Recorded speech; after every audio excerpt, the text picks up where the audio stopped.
Welcome back. Now back to one of our top stories. Western Cape Police are searching for suspects linked to the killing of 3 men in Delft. The trio were gunned down earlier today when they were accosted by unknown men who fled the scene. Police say the victims sustained gunshot wounds and were declared dead on the scene. The motive for the attack is believed to be gang-related. Now, for reaction to the deadly shooting, we are joined by the Western Cape Police Oversight and Community Safety spokesperson, Nefdt. Mr. Nefdt, thank you so much for your time and for joining us this evening. What do you make of this continued persistence of the killings that are happening, especially in places such as Delft in the Western Cape? Good evening, Katlego, and good evening to your viewers.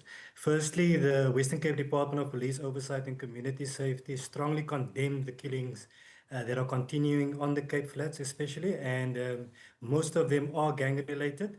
And I must say it's connected to the deeply rooted gang issue within the Western Cape. There's increased deployments, I believe, of SAPs within such areas and the support for anti-gang operations. How sustainable and effective are these measures, especially in the long term, to curb this increase of gang violence? Katlego, I firstly must say I applaud the South African Police Service together with law enforcement agencies such as the Cape Town Metro Police, law enforcement as well as law enforcement advancement plan officers funded by the Western Cape government. They continually confiscate large amounts of firearms from our streets as well as ammunition. And I want to reiterate that every firearm that is seized represents a potential life saved.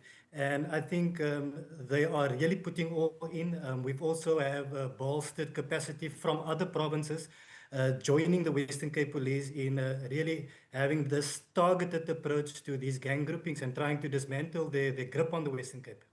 You speak of this targeted approach.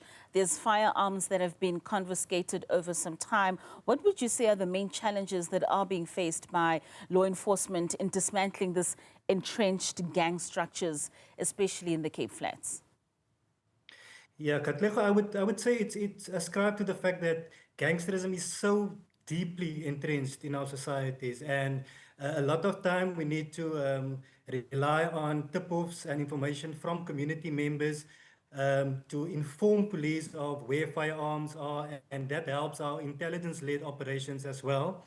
And I must say, the gangsters are not from elsewhere. They are our brothers, sisters within the communities, and we sometimes find it difficult to police these things as people often guard their own as well. But I must say we are very thankful for the cooperation from community members and citizens who come forward with information that help police and law enforcement agencies to confiscate these firearms. We've heard of many people not being able to come forward as whistleblowers because of the fears that they face of being victimized by some of these gangs, having known that they're the ones that have been whistleblowing. What mechanisms are in place in terms of community structures where people do have safe havens in order for them to be able to whistleblow peacefully?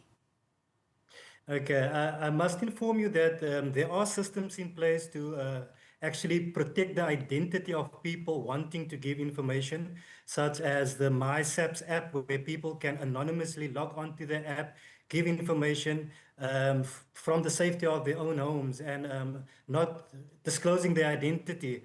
The 0800 number of the toll-free number of the police is also available to anonymously report crime or to say where these firearms are. I know the city of Cape Town also has a dedicated toll-free number where you can also anonymously tip off. And I must say our department has specifically mobilized communities by establishing neighborhood watches, supporting community policing forums that can be that vehicle almost to interact with police where people don't want to directly engage the police for fear of repercussions. I mean, we're hearing from the Cape Crisis Coalition speaking about how this really can't only be a SAPS intervention. It needs to be multifaceted, and not only just law enforcement, but the very people within these communities need to team up with government, with law enforcement agencies, in order for there to be some kind of a shift and momentum when it comes to the amount of gang violence that is being experienced in those areas.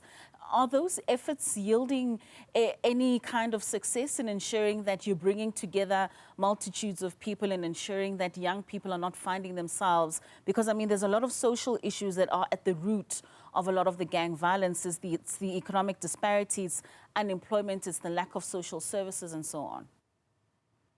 Yes, Katlego, I agree with that notion. Boots on the ground alone will not solve our gangsterism issue in the Western Cape.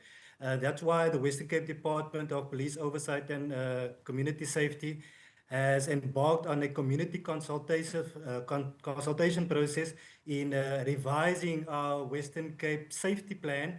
And that plan is in its final stages now. And also speaking to that plan is the individual community-specific safety plans. And we've actually embarked on such an engagement in Mitchell's Plain, where we've extensively engaged the community and stakeholders within the Mitchell's Plain area to look at what the issues are that contributes to crime and gangsterism in these areas.